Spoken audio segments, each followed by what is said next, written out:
What is going on, guys? Good morning, good morning, good morning. It is bright and early here. Not sure what time it is where you're at, but here on the West Coast, it's 5 a.m. So, good morning. What's going on? We want to dive right into it. We're going to be talking about CPI. We're going to be doing a little bit of live charting, live trading. Hope you guys are good. Daniel Ray, what's going on? Good morning. Lee Bailey, what's going on, man? Y'all hit the like button. I heard Z will play us some guitar if we get 1,000 likes. You guys want that?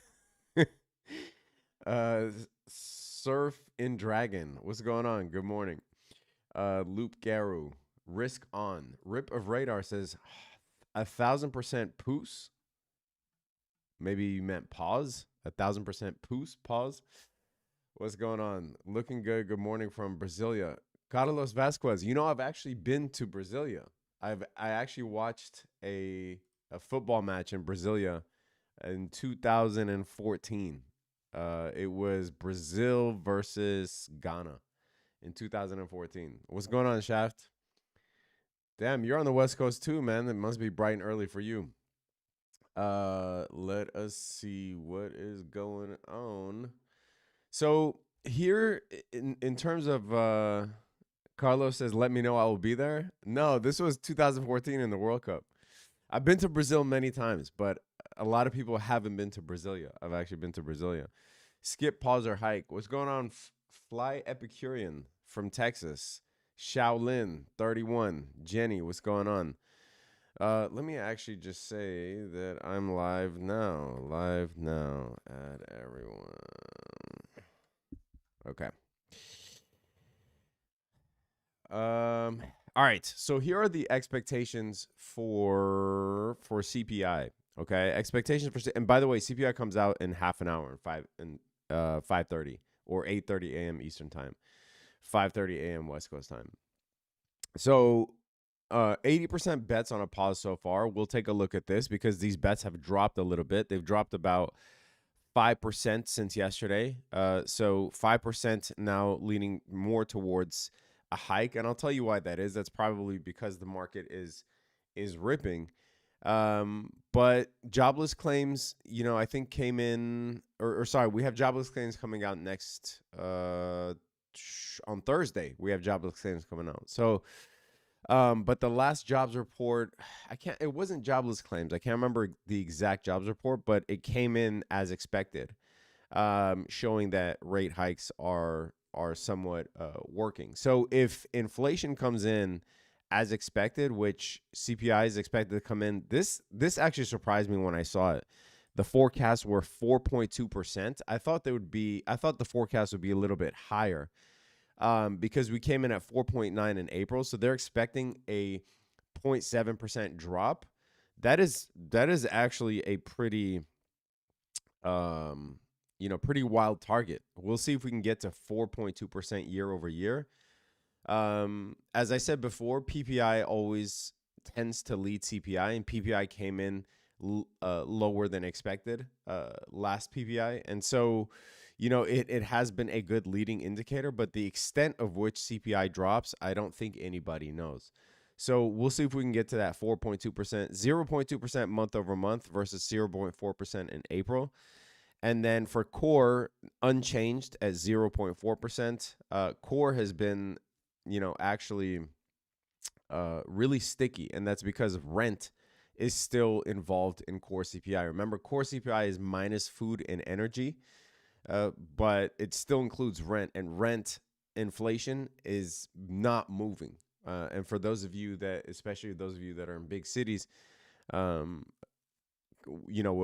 notice that. So, core inflation looks to be a lot stickier. However, if we take a look at the Fed funds rate, the Fed funds rate right now is right around where core CPI is, right? And typically we don't get a pause until the Fed funds rate is above both core and CPI, right? We are now above, like the Fed funds rate is above CPI, but the Fed funds rate is not yet comfortably above core CPI. And it really depends on what happens today. So I believe that if inflation comes in as expected. So if we get 4.2% if we get 5.2% in core or lower, then I do think the Fed is actually going to pause. I think they're going to say rate hikes are working. You know, inflation was 9.1% a year ago in August, or sorry, that was in July. And now a year later, inflation is actually more than halved, right? And I do think that the Fed is going to use that as an impetus to pause. Now, pivot is very different from a pause. I don't think the Fed pivots until unemployment starts going up, right? And we know how sticky inflation can get. I've done a retrospective on this, but inflation can stick around for a long time. It can take another couple of years for inflation to get back down to 2%. But in the past, what we've seen is the market actually ripping, as long as earnings aren't affected. We've actually seen the market rip through high inflation. And when I say high inflation, I'm not talking about 9-10%. I'm talking about when inflation is around that 4 or 5% mark and it's on its way back down to 3 and 2%.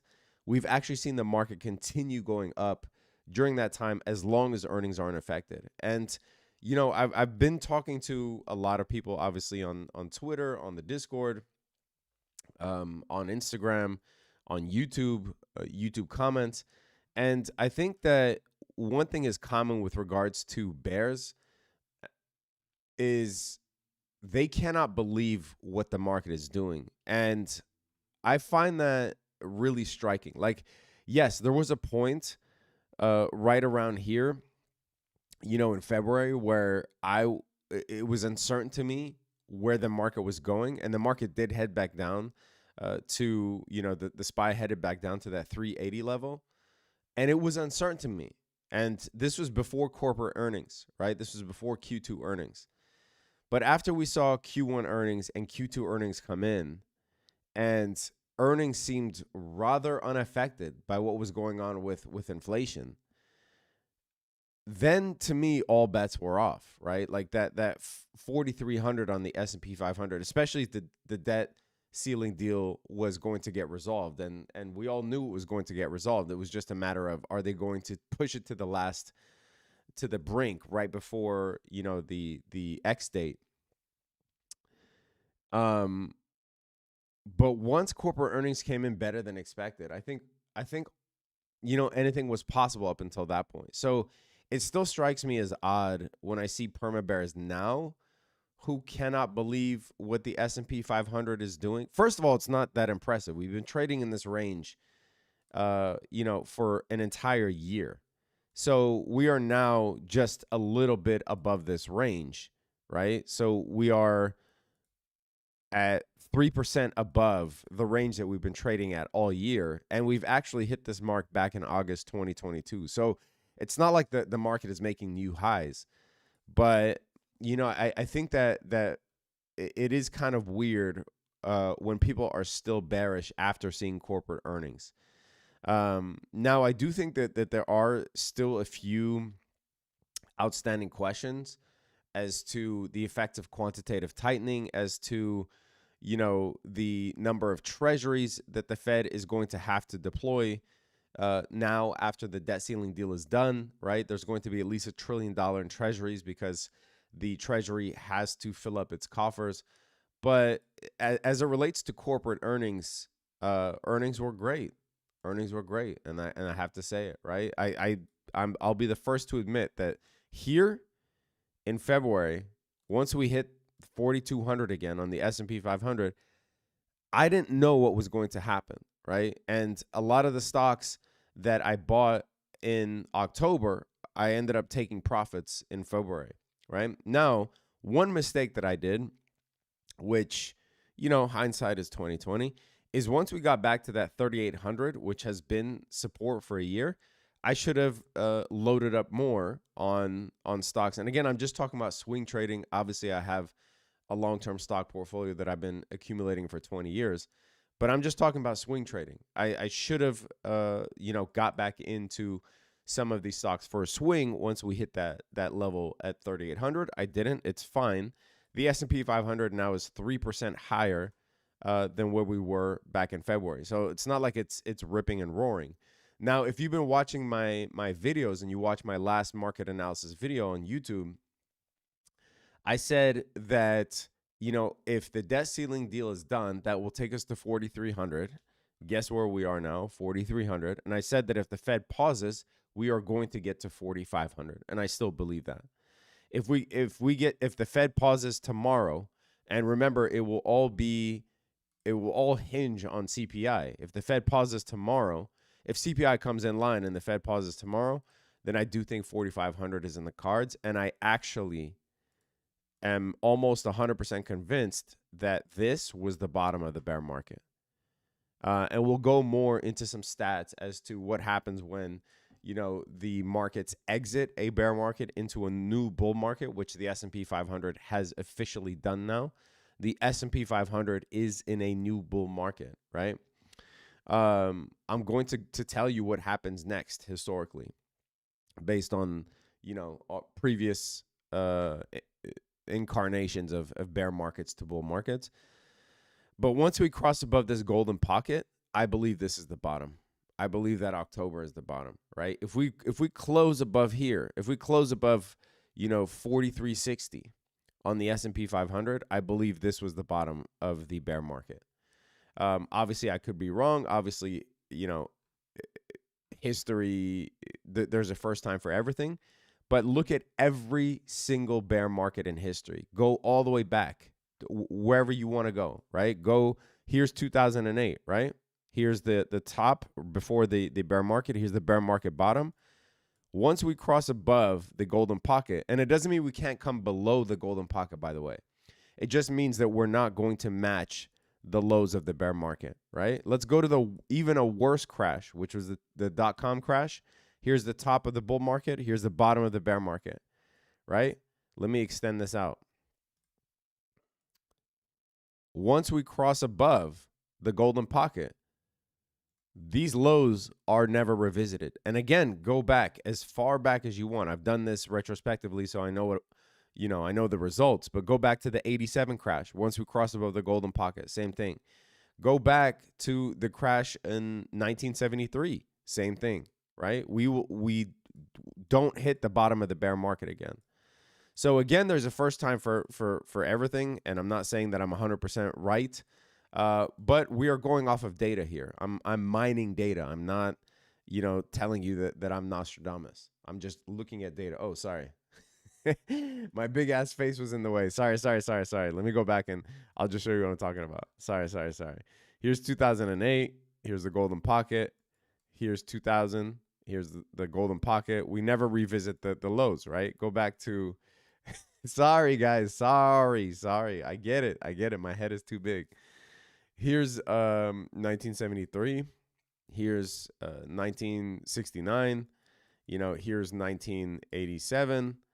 Once you get above the golden pocket, the lows of the bear market aren't revisited. So I don't have any reason to believe that this time is different, right? And if the Fed pauses, I believe we are getting to around 4,500 on the S&P 500, and I don't think we revisit October lows again. And I think that whatever retracement we get from here, right? Whatever retracement we get from here, and I do think we'll get one. And again, I'm going to go over a history of what happens after we go from bear to bull market, which will allow you hopefully to make better investing decisions. But whatever retracement we get from here, I think that is an opportunity to long, because earnings have been too good. Earnings have been too good. I was seeing a golden nose. Eddie says. All right, let me get to your questions, and then I will get into potentially some trades. And then in 15 minutes, we actually have CPI coming out. So we will likely tune into CNBC or whoever has it first. But let me see. Brad, what's going on? Mike Sanchez, what's going on? Isabelo Cuadrado, what's going on from Miami? Oh, man, you're in Miami. Have a cortado on me, please. The cortados in Miami are the best. Powerball Gaming Channel. Bought Adobe calls last week, 8K into 45K. Fuck, that's amazing. Tony Hale, Navajo Nation, rip off radar. Pause. Amsterdam, what's going on from Beirut? Bobby Asamar, what's going on from Beirut? Hello from France. Romain Baron, what's going on? Damn, we are worldwide today. Hello from the UK. Joe Bathgate, what's going on, bro? Good to see you always. Mjed, always good to see you too. Who's to say this isn't priced in already? Well, when I go over this right here, yeah, you will see that a lot of this will be priced in. We will see a pullback. For 100%, we will see a pullback. I'm not saying we're going to see it this week or next week, but we will see a pullback, right? I'm not saying we won't see a pullback. You will see a pullback. Are we going to revisit October lows? It is my belief, based on analysis, that if we get above golden pocket and the Fed pauses, then we won't see these lows. Now, if the Fed keeps on hiking, if unemployment starts, going up, if Q3, Q4 earnings are affected, I still think we will hit a recession. Could be a shallow recession. I still think we will hit a recession. Just because we hit a recession, like imagine the Fed pauses, right? We rip to 4,500. Q3 earnings come in worse than expected. Q4 earnings come in. Q4 we hit a recession. We could start going down, but the problem with being a perma bear is it doesn't really take into account extent.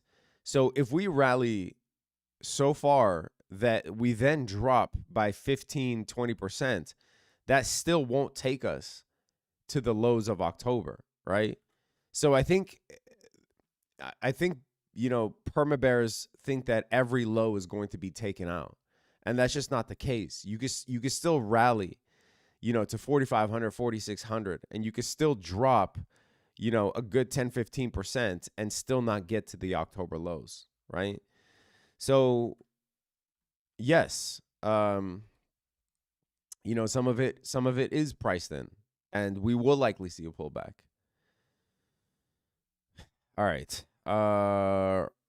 Rice Broken, what's going on? Tony, Medic One, Hans Benz, appreciate you. Thank you so much for donating $20 to St. Jude's.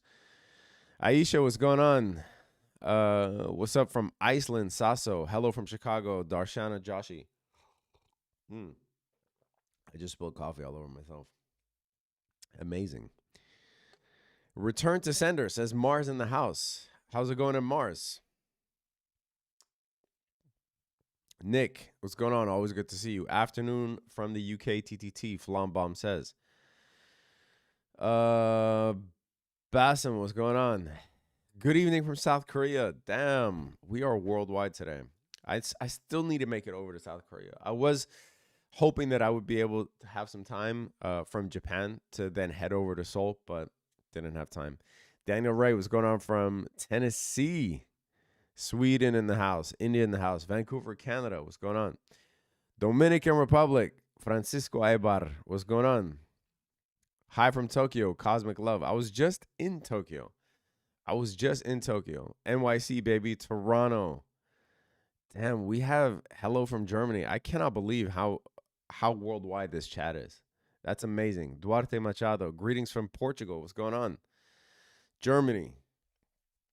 All right. I do feel like the market will rise from here, but from other stocks and not so much as tech, because this rally has been. Yes. So, Shafiq, thank you so much for donating $20 to St. Jude's, man. And appreciate all of you guys for donating all the time. Thank you guys so much. ATL, Slovenia, Canada, Hong Kong, Singapore, Germany, Slovakia. Visit Thailand sometime if you haven't. Of course, I've been to Thailand. I love it.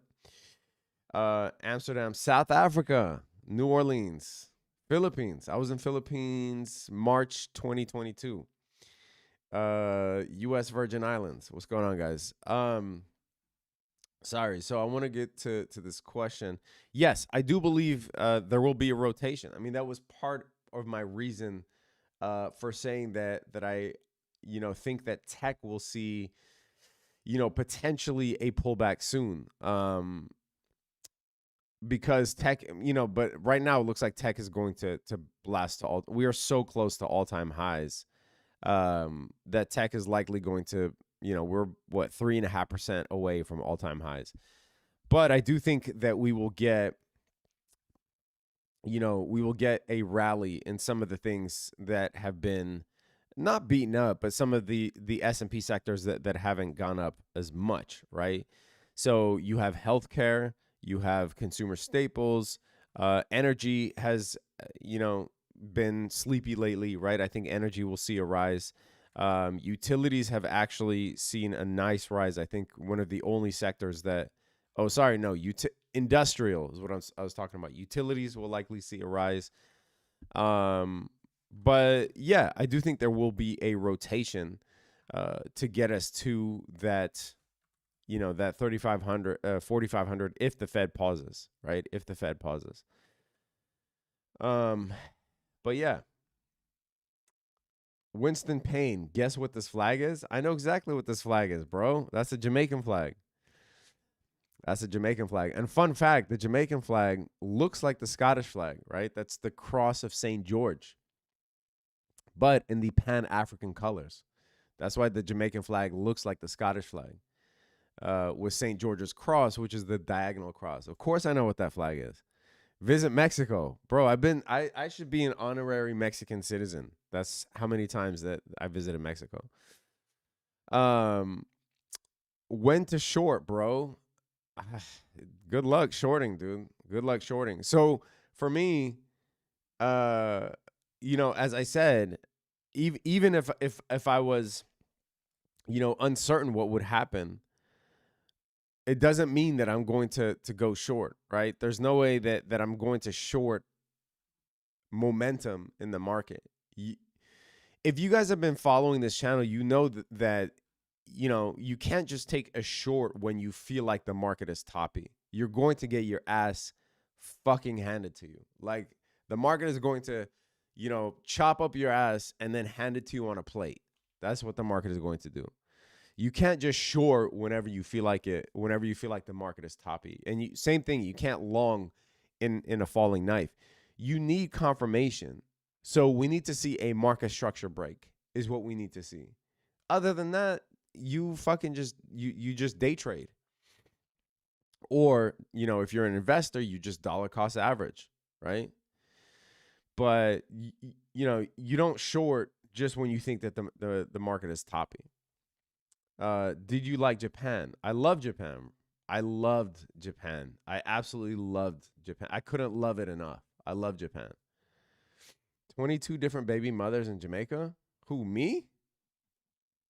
I don't know what you're talking about, bro. All right. One thing I will say, two things. If you are on this call, I want you guys to hit the like button because this is embarrassing, bro. There's over 700 of you and there's only 110 likes. No. We need to get the likes up for as many viewers as there are, right? You need people to find good information. And if you think that this is good information and you want people to find it, then you need to hit that like button. So hit that like button. Make sure that the likes are at least the number of viewers that we have currently. Second thing, click the link in the description if you want to join this. Because once spots are gone, they are gone. On June 18th, 9 p.m. EST, this is, I believe, a Sunday,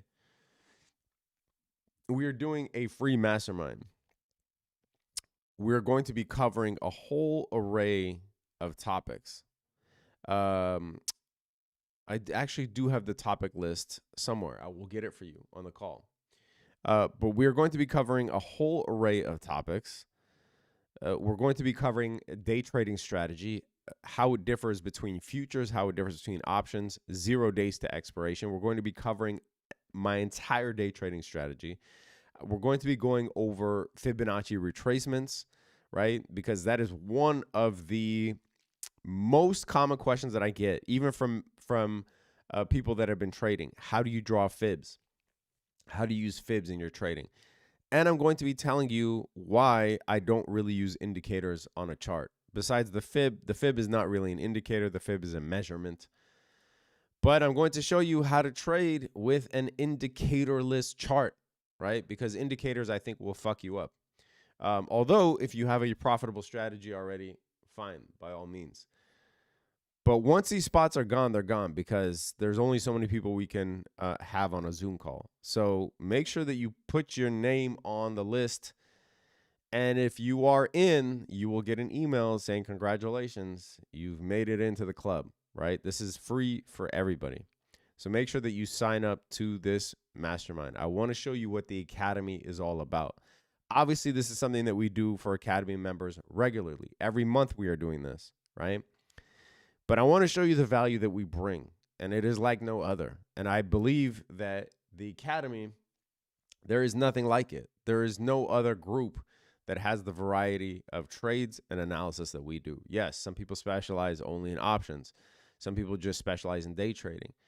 But we are all across the board, from long-term analysis to options to futures trading to 0 days to expiration, risk management. We go over it all.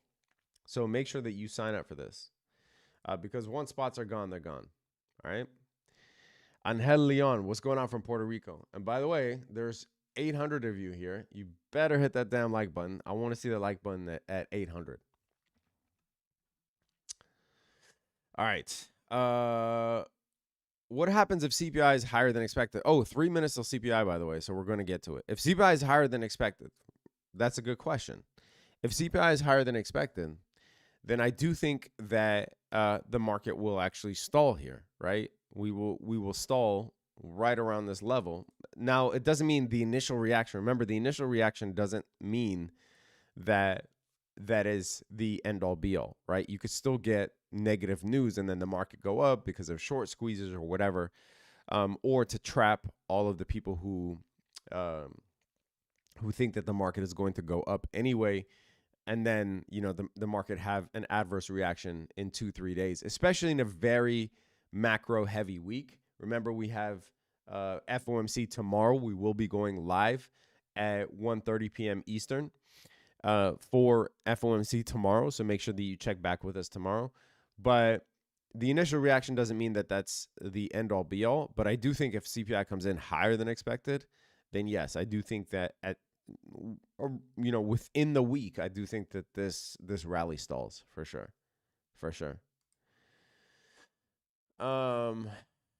It doesn't mean that we go back down to October lows. I just think that the rally stalls, and then you have to look at previous resistance as potential support now. So around the 4,200, 4,100 mark, right? Is that daily FVG that you have highlighted? Yes. Good looking out. Jason Pereno. That is exactly what that is. Yeah. All right. Let's check on our good friends at CNBC.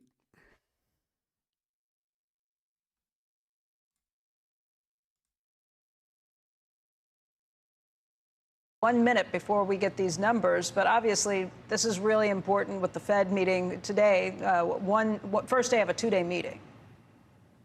Yes, it's not only important for all the obvious reasons, but as we look around the U.S., it's important for some of the outside reasons, like the U.K., what's going on with regard to their earnings, their inflation scenario, their interest rates have moved higher, their central bank most likely has more work to do. Bank of Canada comes back and alters the psychological landscape as well. Our pause is only temporary. All these are big question marks, and CPI today could go a long way, Becky, in erasing some of these question marks. One area I'm going to pay attention to, and obviously everything's been so politicized, but when we look at the year over year on the CPI headline, since it peaked in June of last year at 9.1%, it's come down every month for 10 consecutive months.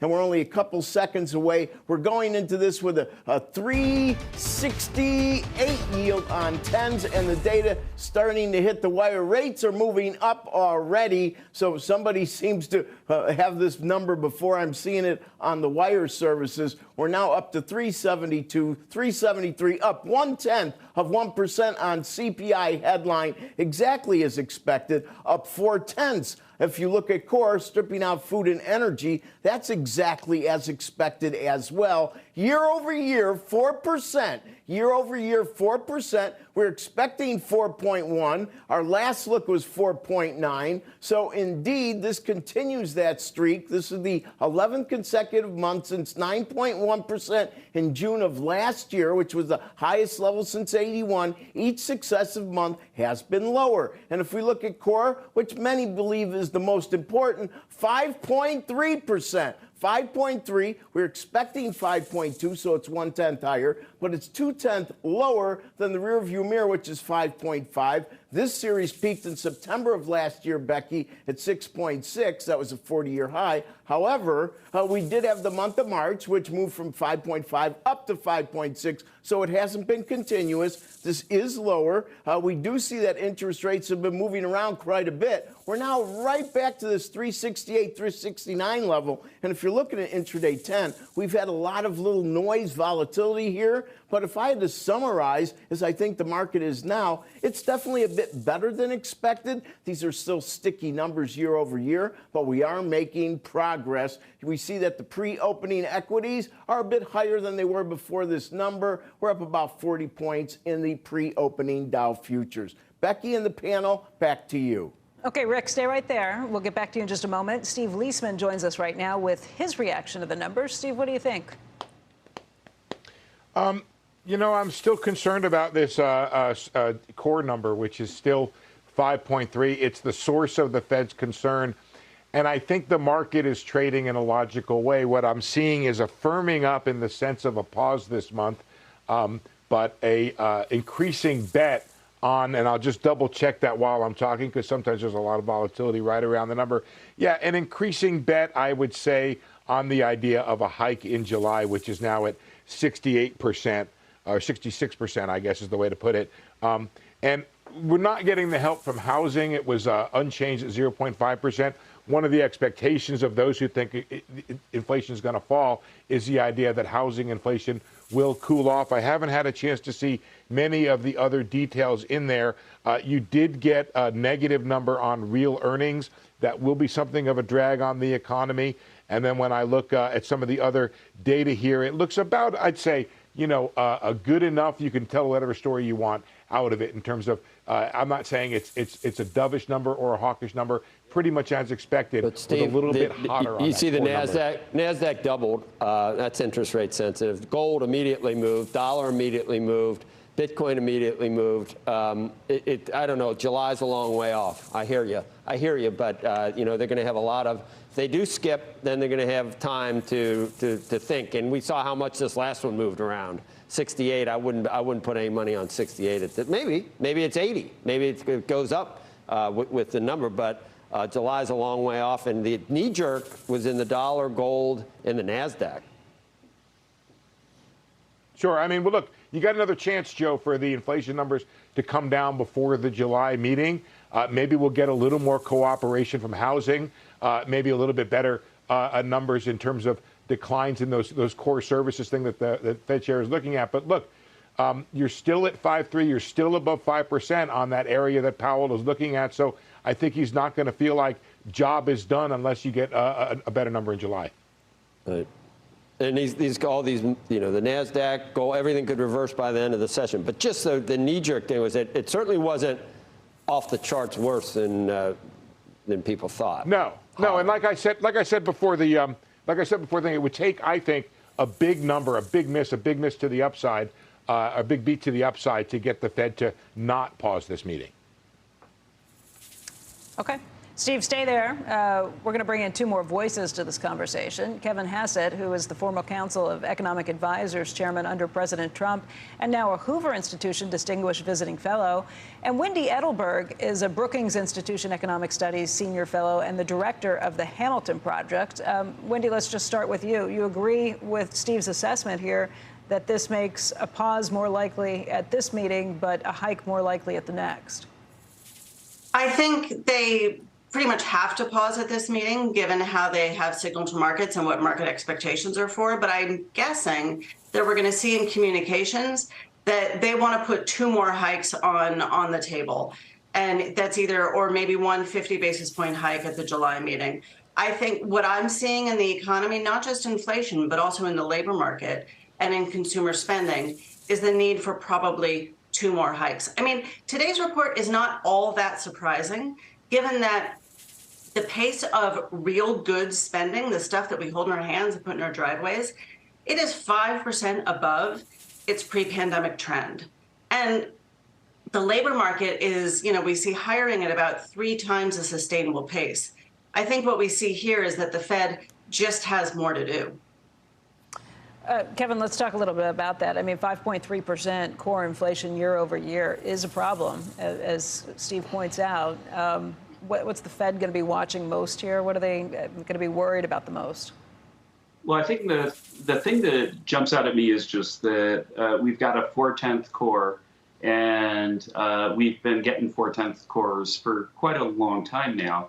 And the year-over-year number is going to get weirder and weirder because last year it was, in the 9s, and now we're running at a pretty steady pace of 0.4. I think that the Fed wanted to pause, not really because they expected that the CPI was going to go below 0.4 in the core, but rather because there are some leading indicators, like initial claims were above 250. The Warren Act warnings of layoffs have started to go up a little bit. There have been some leading indicators that the softening that will presage an actual big reduction in inflation is beginning to happen. And they want to wait and see if that softening occurs over the next month. But, if this had been a 0.6 core, then they probably would have had to lift rates now. My guess is that we're going to not see a sharp change in the economy between now and the next meeting, and that the sort of, 2/3 probability of at least getting a quarter point is about the right guess of what's going to happen at the next one.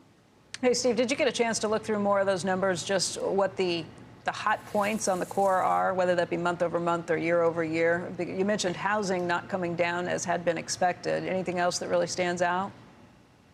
Yeah, this used car number stands out. And I don't know about you, but I get all my information about automobiles from Phil LeBeau. I think the last report he had was that used car prices were declining. And we have this really anomalous and large 4.4% monthly increase in used car prices. So I'm not quite sure what's going on there. Maybe I misunderstood Phil. Maybe used car prices are still surging. You had a 1/10 decline in new car prices.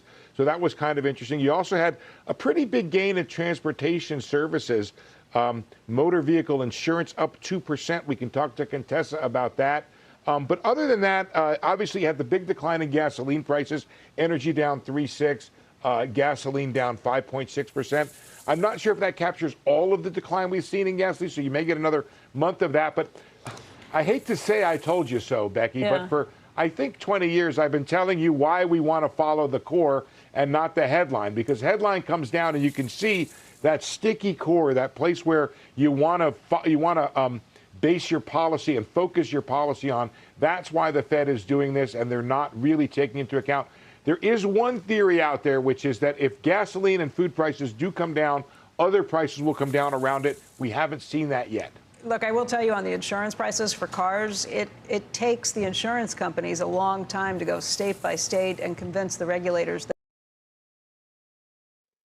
All right. So there you have it. Inflation came in as expected for both core and CPI.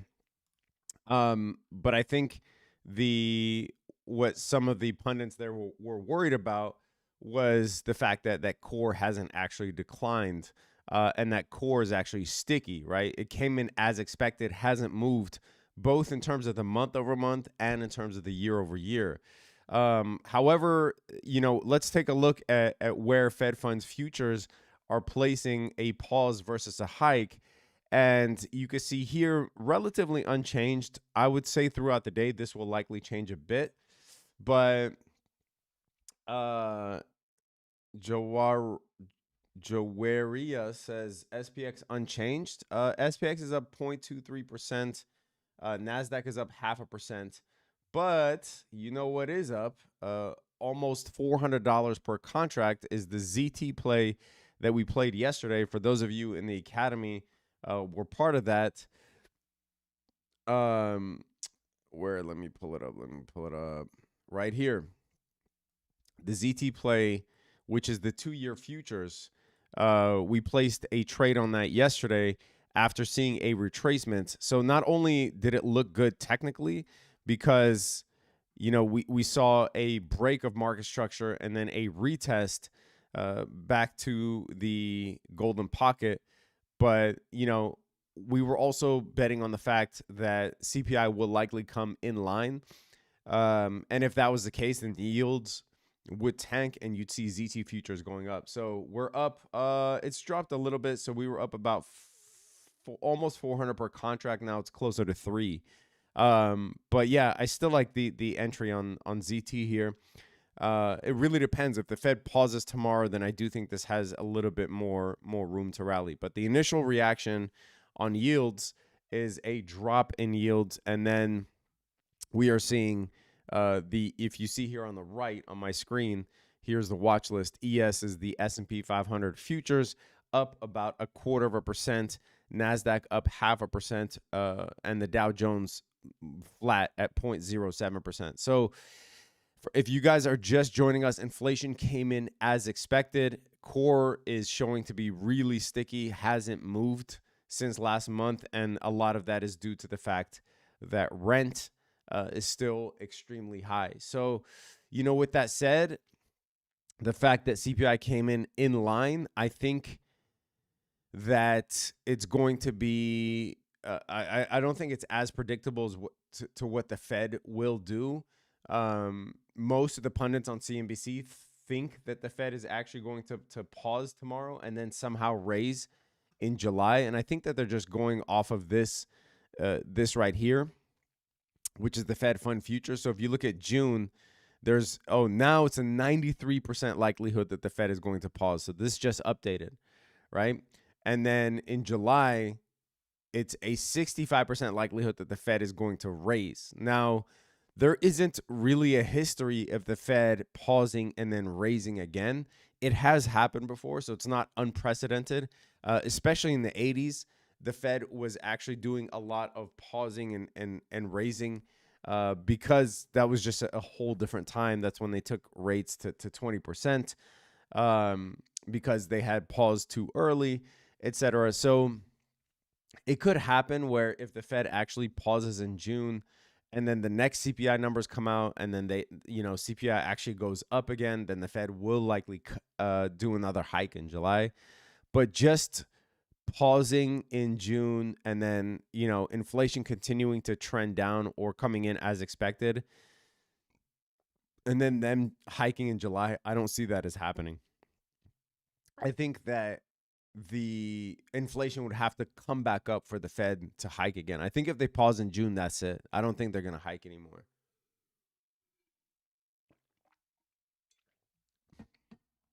All right. Hustle Smart says, I actually think they will raise tomorrow. He can't risk another spike. It depends what you mean. A spike in what? Hustle Smart. Because the Fed actually wants the market to go up, right? The Fed would much rather have rates go up, inflation go down, while the economy remains healthy. So they're not basing this off of what the stock market is doing. They're basing this off of employment, and they're basing this off of inflation numbers, right? So they want inflation numbers to keep going down while unemployment stays low, while the market goes up. They just know that historically, inflation hasn't come down with unemployment being low, right?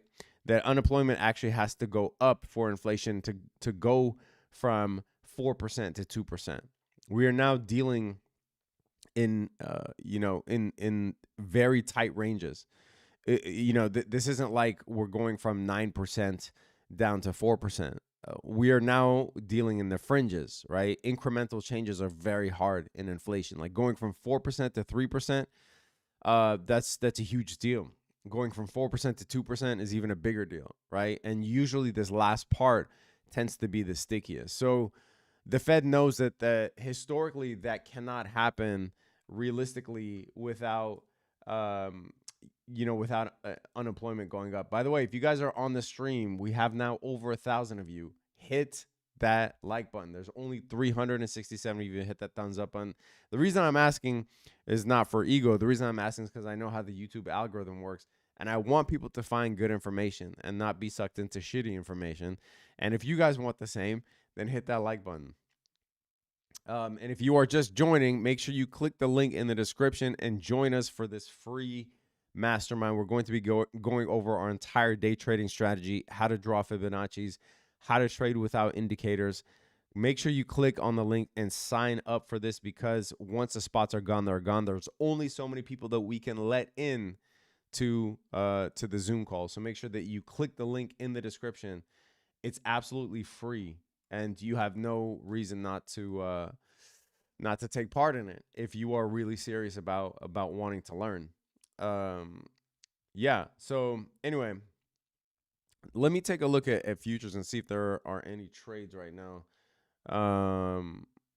worth taking. The NASDAQ is up. S&P is up 0.3% right now. So this right here, this is the 5-minute chart. This big wick right here, obviously this wick down, a wick up. This is all due to the news. And you want to wait for that. I think people make the mistake of trying to trade the initial alert, or sorry, the initial news release. And if you try to do that, I mean, good luck. Like this candle here fucked you both ways. If you were a bear or a bull, not a bear or bull, I don't want to say that. If you were long or short, you got raked in both ways, right? You want to wait for that initial. Same thing with FOMC tomorrow. And again, for those of you that are just joining us, we are going to be going live for FOMC at 1:30 p.m. Eastern time tomorrow, right? We will see the big decision that Papa Jerome Powell has in store for us. But yeah, you want to trade the initial reaction. So right now, what am I looking at, right? If I'm looking at this chart, I'm seeing that, highs were broken to the top. This looks right now like a liquidity grab. And I'm looking to see if there are recent highs, right? If there are highs that on the 4-hour chart, on the high time frame, if there are highs that are right above us that we can actually hit. And I see that we do have a bunch of imbalances here that have yet to be resolved on the 4-hour chart, right? So we might see. It really depends on how the market opens, but we might see some resistance here. We do have these highs on the S&P at 4,500. I don't know if we hit 4,500 today. I do believe if the Fed pauses, we will hit 4,500. Obviously, SPX and ES slightly different values, but we have beaten the highs of today and the highs of yesterday. So what I'm looking for here is this just on the lower time frames? Is this just a grab of liquidity here before market structure wants to trend down, or are we going to be trending up? And so far, it looks like we will likely be trending up, although for me, it's a bit too early to tell, right? But I would entertain a long from here. So we'll see. Shout out to Z doing this work for us. Appreciate you, Propello. Sorry, I laugh super loud here at the gym. Audio cutting in and out? I don't think it's cutting in and out. Is anyone else having an audio cut in and out situation, or is it just DJ Brad Ass? Nice name. Thanks for everything. Appreciate you, Powerball24 Gaming Channel. I still wonder about the ramifications of the Fed giving banks bailout. Well, then, I mean, I don't know what to tell you, Calvin. What do you think the ramifications are? Only when you move your head. You mean if when I move my head back? I see what you're saying. All right. Yeah, I would potentially entertain a long from here. Again, this is pre-market. We have 40 minutes until market opens, but futures are trading right now. I would entertain a long from here. Not gonna lie.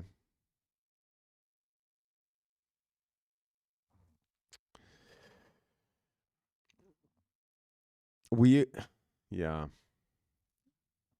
I mean, I can't count this candle here, right? This is the news candle. This wick up and down is the news candle. Let me look at NASDAQ and see if there's, yesterday we actually took 3 trades on the Russell 2000, which I don't typically trade, but there were some really clean setups. I was stopped out for 1 point loss on one of the trades and then 2 trades successful. But I would entertain a potential long from here. Now, if we don't get a rejection from here, then likely the initial move. If we don't get a rejection up from here, then likely the initial move up, at least as it relates to pre-market, was a false one. But I would entertain a long here. I think you're getting a really good risk to reward entertaining a long here. Setting my stop around there. You're getting a 2-to-1 trade longing here on the NASDAQ. And then much more if we go higher, right? Let me see on the NASDAQ if there are any highs. The thing is, there aren't many highs that are near us. You have to go back to, last year on the, well, actually, where are we? Yeah, you got to go back to, I do actually think that the NASDAQ here, I'm going to actually draw this line. This is a very important level to keep intact. This level here on the NASDAQ futures, because this was the high from January 2022 and April 2022 on the NASDAQ. And we are very close to there. So actually, I'm looking for longs here. I'm definitely long biased until we hit this level. The thing is, when you have highs that are that near, it would be very rare for you not to actually retest those highs, right? So this is what you call your high time frame bias. Are you still holding some NEO? No, dude. Why would I be holding NEO? I do have a trade on NEO. Yeah, we opened up a double calendar spread on NEO that's currently up around 30%, and we did that on earnings, but I'm going to be holding that until Friday. So for those of you that are in the academy, you know exactly what play I'm talking about. I'm talking about this play here. This play right here. This double calendar play on NEO. This one currently is up 30%, but the max reward is going to be had on Friday if NEO is near $9 or near $7, right? Anything in between is profit, but I want NEO to be, if possible, I want NEO to be at exactly $9 on Friday. But yeah, so the high time frame bias for me is definitely long. And I do think that we do have this level here on the NASDAQ. If I measure it, if you want to see whether this move is realistic to the nearest highs, we're only 1.25% away. So I do think we can get there on the NASDAQ, especially with a pause tomorrow. So, I would entertain a long here. If we can get a deeper retracement into this box, it would be very, I don't really want a long this early. I would rather see at least half of this box get retraced into before taking a long. So waiting. Thoughts on SoFi, thoughts and prayers. What kind of thoughts are you looking for? Ask me a more specific question, por favor. Is CPI data this Friday? Oh my God. Somebody tells Soli Jax that he woke up too late. CPI data was this morning. We just went over it. Rewind the tape. My mindset has been too bearish. Why is your mindset bearish? Why is your mindset bearish? It sounds like confirmation bias, right? There's no reason to be overly bearish. And in my view, without the data drops, there wasn't a reason to be overly bullish either.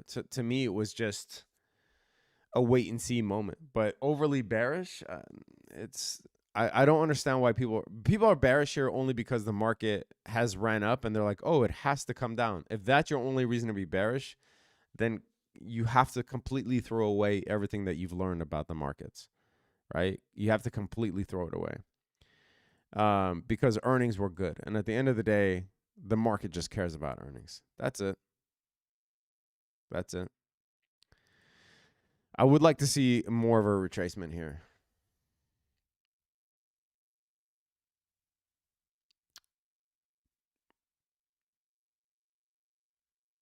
Oh, by the way, is this? Yeah, this is the right contract. If you're naturally pessimistic, just invert your charts. No, Haider, I don't think it's negative people are always bearish, bro. Haider says negative people always bearish. I don't think that's what it is, man.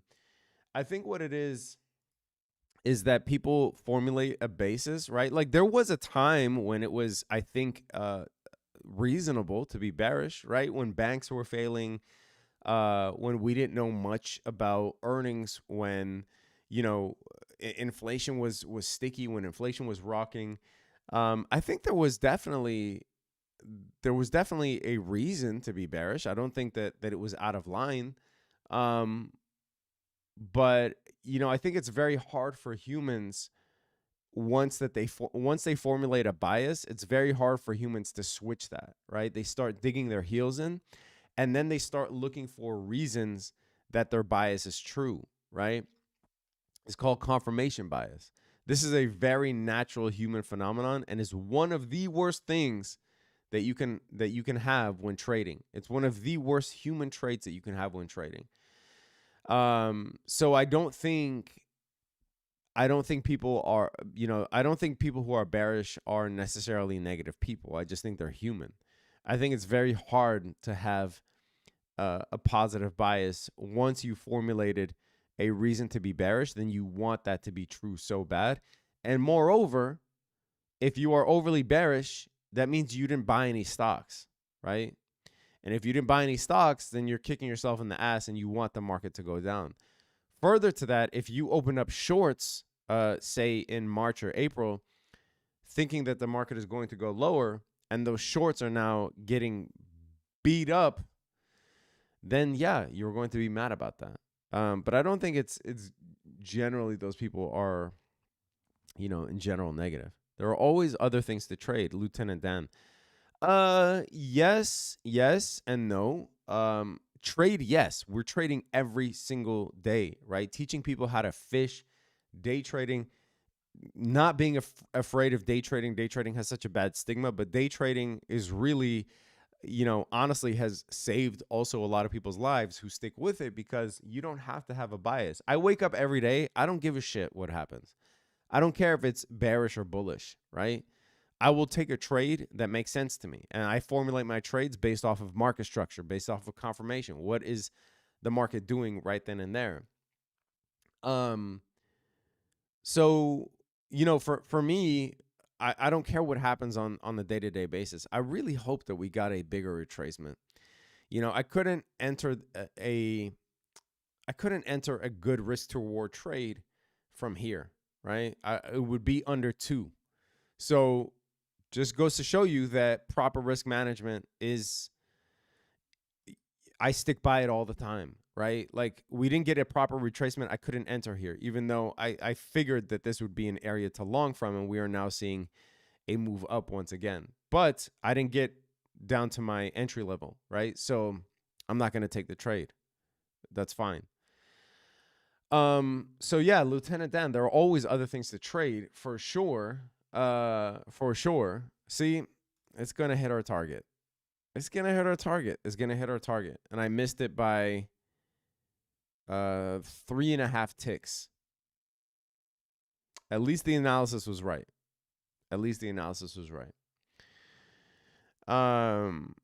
Which is all I can ask for, right? And I do think we're going to hit this white line here. Maybe not today. By tomorrow, I think we'll hit this white line. Wow, what a trade. For those of you that have been joining the live streams, how many of these have we called correctly live? I want you to tell me. If you are a fan of the live stream and you are a true day one, you will know that. Fuck. Oh my God. That hurts. That hurts. But it didn't hit my criteria. This would have been a nice 081 080 090 10. We're talking about what, a 27 point move? Maybe like a little over 450 per contract, something like that.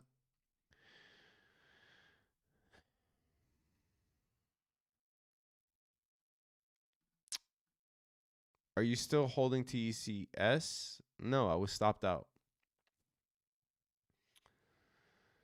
I agree with Scotty. Sold early, little mad. I got some cash on an HSA for 4.3%, waiting for a retracement. Yeah, I mean 4.3% is not bad.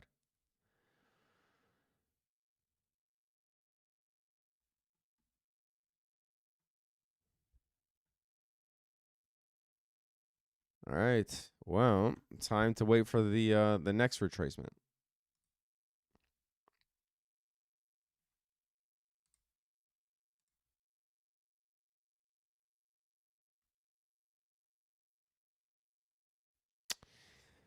Time to wait on the next retracement.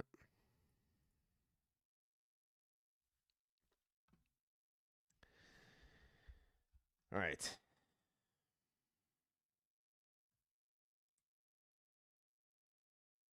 If there is a soft landing play, would it be time to scoop up some Z, Open, and Redfin?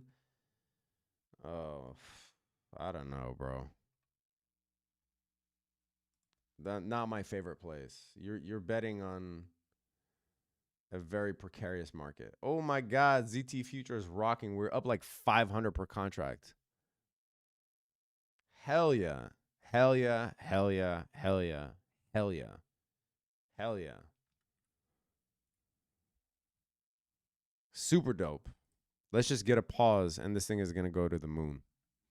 If we get a pause and this thing goes to 103.01, woo! That'll be insane.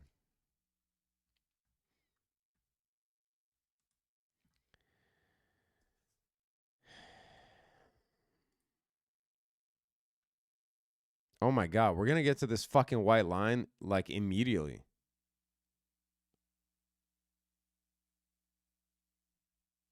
Hopefully we get a pullback.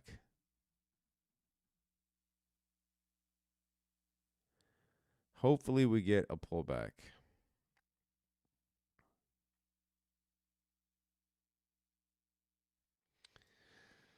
All right. NQ just bodied through a high volume node from 2020. Cut through it like butter. Oh, Dr. Jennifer Berry, what's going on? Always good to see you. And good to see you talking about high volume nodes. And I didn't have that on my chart, but yeah, I mean, that's good to know. Rhodes, I've been following this channel for a couple of years. I really appreciate your effort and transparency. It has been an incredible journey. I wish you the best going forward. I appreciate you. I wish you the best too, Rhodes, for sure. Do I need to have a large margin to trade NQ? Yeah, it requires quite a bit of collateral. Yes. But you could trade MNQ, which is the micros, pullback Inc. Yeah, I want to see it pull back into here. If we get a shallow pullback into this piece of shit, I'm going to be mad. I mean, I don't take trades that are not optimal. So, and as I say always, if I can find it once, I can find it again and again and again and again. So I have the skill set. It's just in the moment, I'm like, fuck.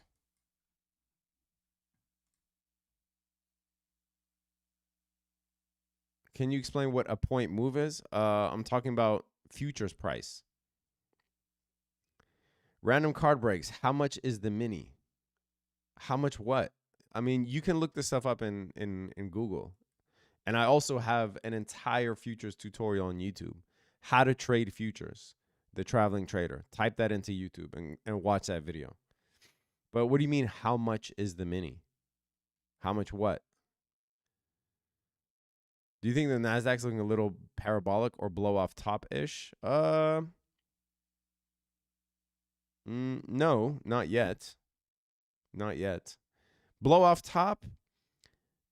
Yeah, I mean, blow off top could be a thing. We've seen blow off tops. Like, look at this. We've seen blow off tops in the Nasdaq after hitting highs, right?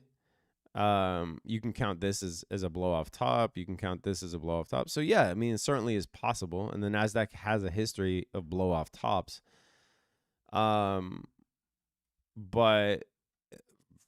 it's important, I think, to contextualize what you mean by blow off top. Do you mean, are we going to go back to lows, for instance? No, I don't think so.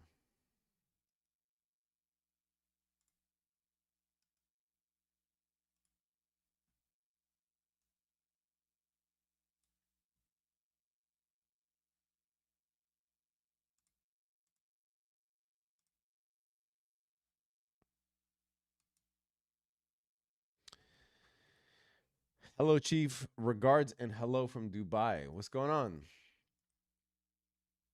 What's going on, Sankit? How's Dubai doing, man? It's probably hot as balls right now in Dubai. What platform is everyone using for the NQ trade? Thinkorswim, which is TD Ameritrade.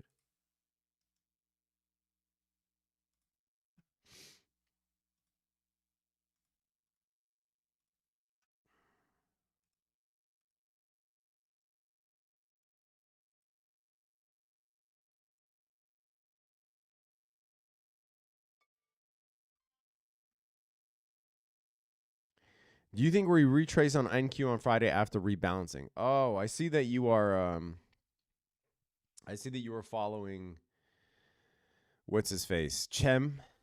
I can't remember his last name. Carson, I think. He's a financial analyst. He was saying that on Friday after OPEX, and we'll get a rebalancing and then a blow off top. I mean, I don't know, man. I these people have been wrong quite a bit. At the end of the day, I think that levels are important. I think earnings are important, and I think what's going on with the macroeconomic data points, right? The fact that CPI came in line, the fact that if the Fed pauses tomorrow, I like I said, I do think we're due for a pullback for sure after we hit these highs that are up above, that are really close to where we're at. I do think we are due for a pullback for sure, and there maybe will be a sell the news type of event. Oh, you know what? Coin leaps up already. Eddie Turner says, yes, we were looking at coin leaps. Let me see what coin is trading at. Let me see what coin is trading at. Coin is, it's up $1 pre-market. Yeah, I do think that we'll see rallies in coin. I do think we'll see rallies. I think we might see another rally in Carvana. This to me is setting up like another potential rally in Carvana, right? Where you see high volume on the uptick and then lower volume on the retracement. I do think that Carvana is going to blast again to around 27.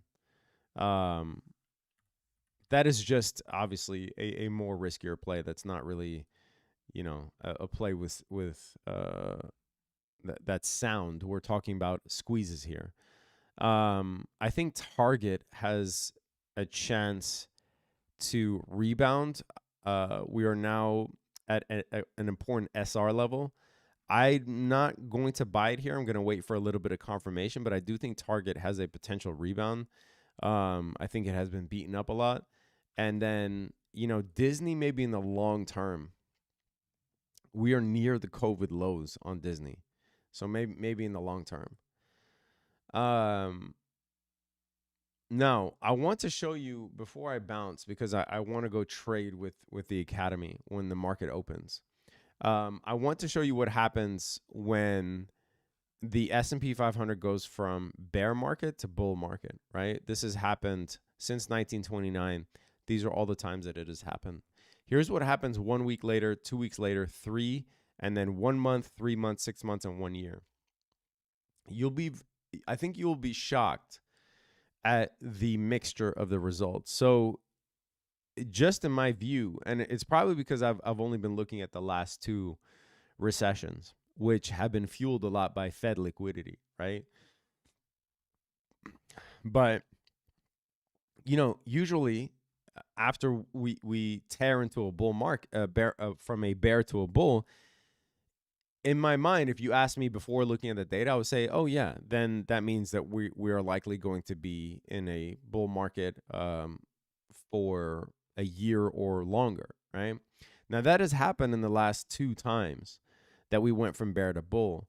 However, you know, if we take a look at .com and 2008, we see that there are a couple of times that the market went from bear to bull. So it went from bear to bull, back to bear again.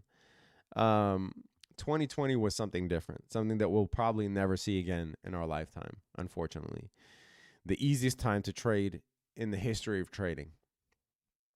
But it is not really, we get mixed results across the board, especially if you look in the short term. You do see most of the time we will see a pullback, right? Now, it doesn't mean we'll see a crash, but you will see a pullback of 5 to 10% in the short term after a market goes from bear to bull. And someone was asking about OPEX rebalancing on Friday. That could be the trigger point, right? We could get a sell the news event with the Fed pausing tomorrow.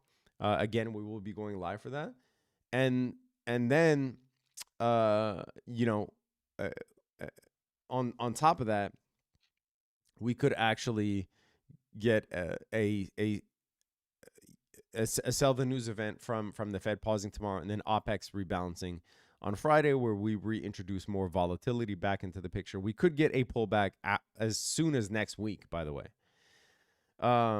So typically you do see the market enter into pullback territory at least 3 weeks more often than not after the initial bear to bull transition, right? Now, when you're talking about longer term, most of the time, at least in recent memory, after World War II, a year later, we are in well bull market territory. So if you ask me a year from now, yes, I do think we will break all-time highs on the market for sure. But, you know, we have yet to hit a recession, and I think we're going to hit a recession, right? I 1000% think we're going to hit a recession just based on the inverted yield curves. It doesn't mean it has to be a deep recession. And I don't think we really know what the extent of the recession is, or if there will be a black swan event or whatnot. So I do think that we will see, you know, towards the end of the year, a pullback. I don't, if we do get above these, you know, if we do get above the golden pocket on the S&P 500, though, I don't think we're going to revisit those October lows. So we are now popping above it. If we close above this, I think that is it. The low was in, and it was October 2022. So hopefully that makes sense. Any questions? I want you guys to do me one more favor. Hit that thumbs up. hit that thumbs up for sure so that more people find this even after the stream is done. And then for those of you just joining us, we are almost filled up on waitlist spots. Be sure to take your place and don't miss it. We are doing a free mastermind on June 18th, going over my entire day trading strategy, how to draw Fibonacci's, etc. Once these are gone, these are gone. The link is in the description. It's absolutely free. You have no excuse. Click it now. Right now, click it and join the wait list. Learn how to trade the right way. Learn how to manage your risk. Learn how to track your trades. Learn how to stay profitable. Don't half-ass this, right? Don't give your money to the market for no reason. Learn how to do it the right way and come join us. Looking real 2021-ish. Yeah, I mean, right now the market is looking 2021-ish for sure. For sure.